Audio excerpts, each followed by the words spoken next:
The Richfield Tower. I've been wanting to know so much about this for a long time, and I don't want to do the research myself or thinking different. Greg just boomhauered himself. He made boomhauer in his pants. That's diarrhea. Oil is what this next building was all about. Soil is what it was built on. You're making me recoil.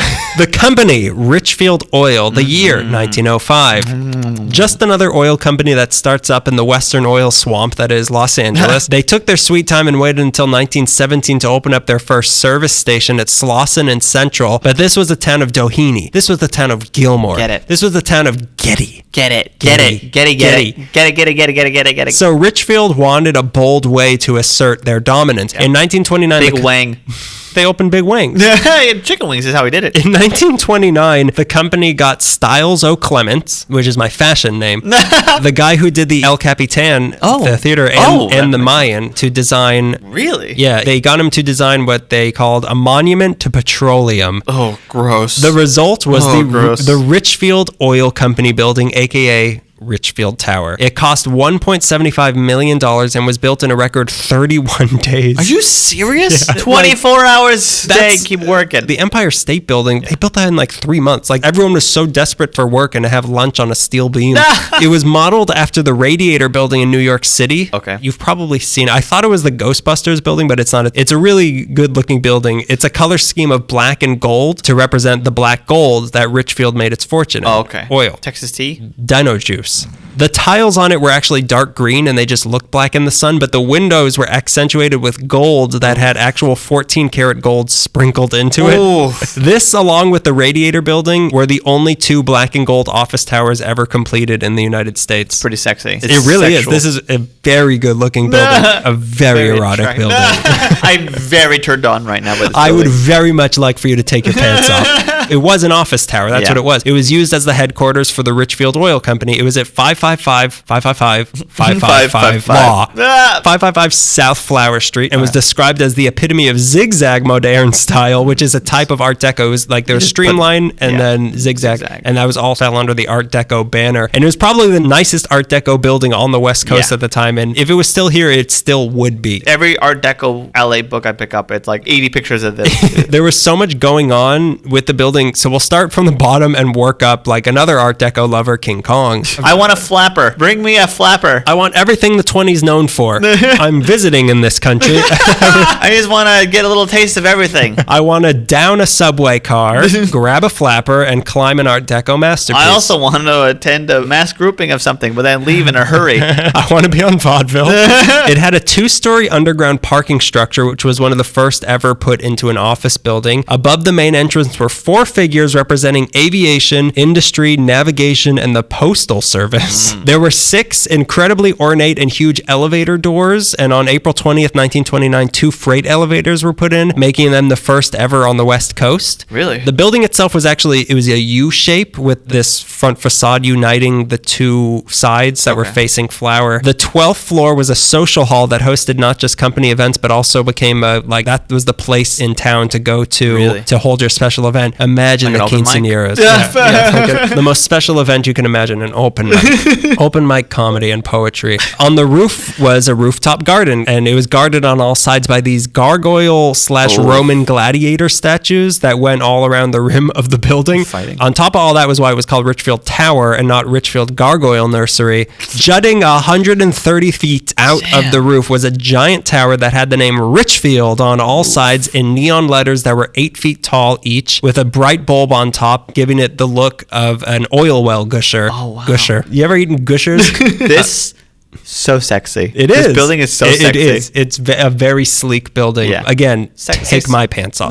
Then on top of all of that was a Zeppelin docking station for when that technology inevitably took off. No pun intended, because Zeppelins are now known for doing the opposite of taking off. The tower alone became an icon and was used in the designs of a few of the Richfield service stations that they had. The building got an exemption from the city's height limit of 150 feet to stretch up to 13 stories, that with the tower on top went up to 372 feet, second only to City Hall. It was a literal symbol of industry and made a bold statement announcing Richfield to the city and the country as an oil leader. This was their coming out party. They came out of the water closet. It was the architect's favorite thing he did, but when it first opened, it was criticized for being overly ornate and gaudy, but still it was striking, and it was the dominant image on the LA skyline for a really long time, and Richfield was going strong, and then the Depression hit. And in order to prevent a collapse, Richfield Oil had to merge with several other companies in 1936, such as the Los Angeles Oil and Refining Company and the Rio Grande Oil Company from El Paso. You can't fit all those letters up there. We're going higher. Put it on the Zeppelin. We need more neon. Yeah, get a blimp up there. The Rio Grande Oil Company made their fortune supplying gas to the U.S. military fighting Pancho Villa. So all of these companies and a few more, they rebranded this new conglomerate the Richfield Oil Corporation, and they were literally back in business. In 1938, they opened the California Carson Oil Refinery, and then World War II was very good to them, except for one incident. You may remember from our Podcast That Time Forgot episode about how in 1942, a rogue Japanese submarine shelled an oil field in Santa Barbara. It wasn't just any oil field. That was a Richfield oil field. Really? Yeah. And that was the first attack on the U.S. mainland since the War of 1812 in our very own backyard, which is what Santa Barbara is. Not in my backyard. And Oxnard is where we keep our trash cans. A couple scary incidents happened at the tower. On August 30th, 1950, a guy named Dudley Eugene Brown took one of the elevators up to the 12th floor lounge and jumped off the building. Oh my. Luckily, one of the gargoyles took it upon himself to try to save him, so he bounced off the gargoyle and then fell to his death on the street. Well, gargoyles not that good at catching. They're meant to scare. Scared him for sure. The sheriff's deputy was quoted as saying, "At first I thought it was a gag. It looked like a dummy or something." Then on August 12, 1953, two painters fell from the tower, and this time they were caught by the 12th floor and managed to get away with only having fractured every part of their body that makes them human. But they survived that. Less scary was what the company got up to a couple years later when a soon-to-be frozen head named Walt Disney, celebrator of fictional birthdays, he decided to open a theme park. It was a real birthday. It was real. They're real. I've real. seen them. I've taken pictures with them. He's threatened me on this podcast before. He was opening a theme park, huh? Weird. A section of the park focused on the technology of the future, and he needed a sponsor for that. Richfield stepped in and became the official gasoline of Disneyland. They put on Tomorrowland, including what was originally known as Richfield Autopia. Really? Yeah, they created Autopia. Isn't that weird? That's so strange. Yeah, there was even a Richfield service station at the Disneyland Hotel, and they remained a sponsor at Disneyland until 1970. Is that lucrative, being part of Disneyland? No. That's not no, lucrative. they're not in it for the money at Disneyland. They're in it for the magic. It's $150 a ticket because they gotta keep putting water into Pirates of the Caribbean. Just a year after getting this deal with Disney in 1956, Richfield Oil also discovered the first commercial oil field in Alaska. So they were doing just fine. And then the 60s hit. In 1962, the Justice Department... tambourines. The doors came. Come and knock on our doors. The Justice Department's here. In 1962, they started investigating the merger that saved the company back in 1936, and it was looking like they had violated some antitrust laws. Okay. So their options were either to start selling off their interest or in some way that's legal that I don't understand, double down and join up with another company that could get them out of trouble. And in typical oil company fashion, that's exactly what they did. They made like Scooby-Doo and jumped into Shaggy's arms, being Atlantic Petroleum, and became the Atlantic Richfield Company, or ARCO.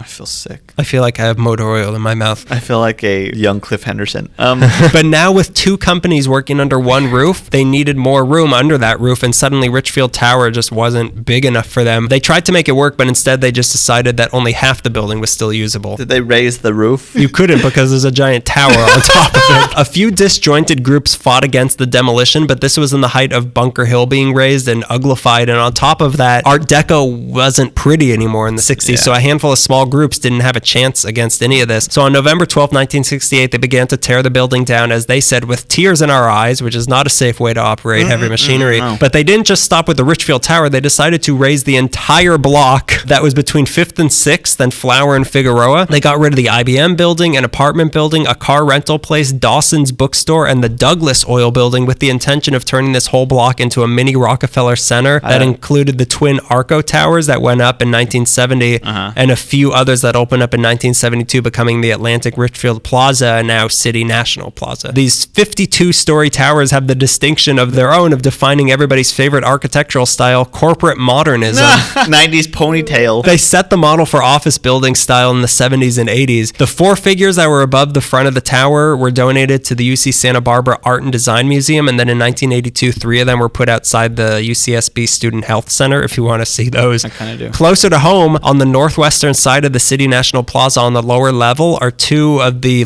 huge bronze elevator doors that they saved from the demolition site, and those are really nice. Yeah. LA used to be a big oil town, and the Richfield Tower made that clear to the world. And even though I can't say I wish the oil companies had more sway in Los Angeles, it would have been nice to have that building on the skyline still, especially paired with the Eastern Building. That would have looked really nice. No, that's a good backdrop for Raymond Chandler to do his thing. Modern Raymond Chandler.